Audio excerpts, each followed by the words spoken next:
La lenteur des vaccinations contre le Covid-19 ne fait pas grincer des dents qu'en France. Si Paris est l'objet des critiques les plus vives, la controverse agite plusieurs pays européens. Les Pays-Bas seront ainsi les derniers de l'UE à débuter leur campagne ce mercredi. Face aux critiques, la date de démarrage a été avancée de 2 jours. En Allemagne, en une semaine, quelques 200 000 personnes ont été vaccinées, mais là aussi, le gouvernement fait face aux critiques.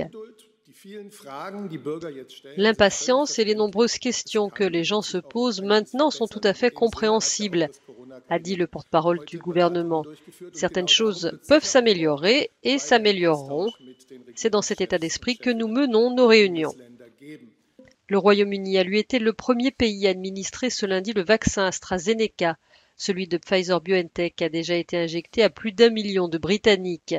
Mais pour accélérer encore l'administration d'une première dose à une population la plus large possible, les 2 doses seront espacées jusqu'à 12 semaines au lieu de 4 habituellement. Cette approche est controversée partout aux États-Unis, explique ce spécialiste.